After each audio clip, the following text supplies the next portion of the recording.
Our anger, our hate, our rage, our jealousy as individuals is mirrored around us and collectively. Our love, our compassion, our forgiveness, our understanding. So I think this is the generation that gets to learn that new way of being and embrace. And I acknowledge as a scientist, this is a very different way of thinking about the world. It's very different from what I was taught and trained and conditioned on the one hand. On the other hand, it's what the science is showing and the evidence.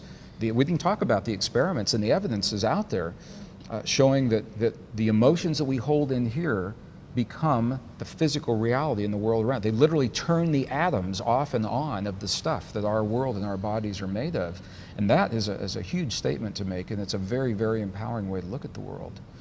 Now, we don't know everything. We don't know everything there is to know about the divine matrix or how it works, and we could study another 100 years maybe and still not know. But I believe we can apply what we do know. We know enough now to know there's an effect. When we choose peace and healing and love and compassion and forgiveness and understanding and tolerance in our hearts, we know that that changes the chemistry in our bodies and we're healthier. That's a fact. We also know that those changes extend to the world around us, into our communities and families in ways that can be measured, and that's a fact. And with those two facts, I think that we can move on in this 21st century and not let the frightening conditions of the world disempower us. We can look at that world square in the eye and say, yes, these things have happened, but there's a power within us, and maybe we'll outgrow the need for war, the habit of war, or outgrow the time in history where we feel frightened by the world around us. So we can look at one another in the world and say, we're family, and this is our home, and we love one another, and let's see what that would lead to if And to we go could do from that. judgment to compassion and understanding. I think that comes along with it, yes. 5 years from now for you. 5 years from now? Yeah. Where am I? Mayan calendar Or 2012. are we meeting on this couch to have Could a conversation? very well be. You know, what I've learned is I don't think in those terms anymore. I think the world will be a very different world 5 years from now. We are going to have to come to terms with the understanding that war is not the way to solve the problems. I talk about war a lot because I worked in that industry, and I have a passion for doing whatever I can to help us get over this habit of war. I'm an optimist.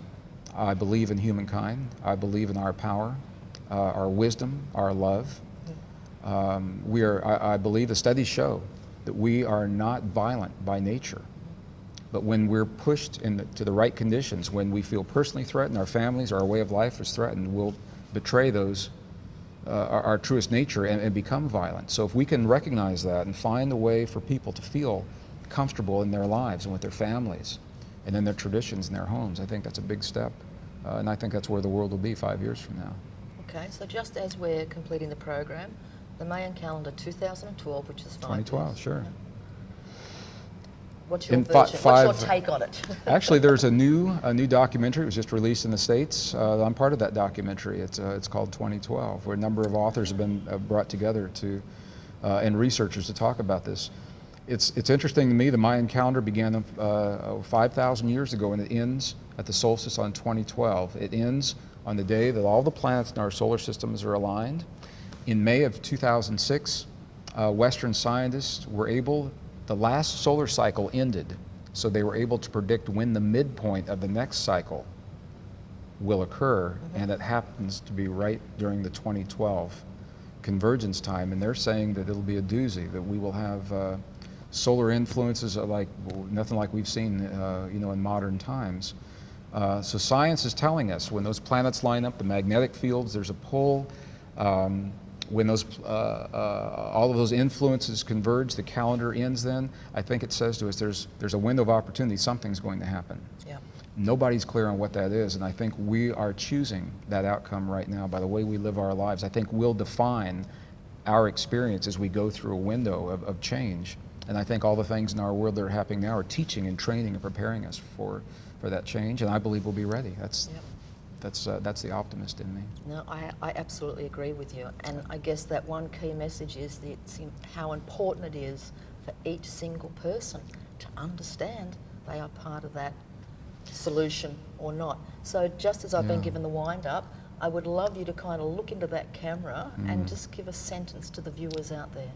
To the viewers out there, what I'll say is that the world around us is nothing more and nothing less than a mirror of what we've created individually and collectively in our hearts. If we want to see change in our world, we've got to become that change in our lives. And that's what I'd like to leave you with today. Gregg Braden, thank you so much for being on the program. Thank you for being such a gracious host. I appreciate it. You are welcome. Say God bless you and our listeners. Thanks. Thank you, and thank you for being with us today. You know the website, www.conversationswithrobyn.com. You can also go into the recording section. You will see Gregg's website there, so you can find out more information.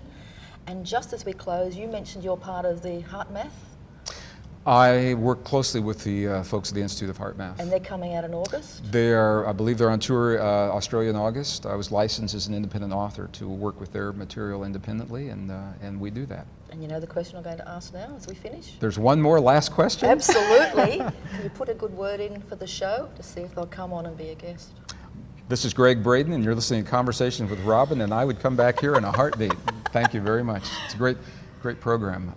We travel all over the world, and people, it's so rare to have a program like this where people can have this kind of a conversation, and it's a tremendous service you're doing for your community. So I'd like to say thank you. Thank you to all the technical folks that made this happen today. Okay, thank you. And the dream is to get it out internationally. Yes. Yeah. Thank you. Take care.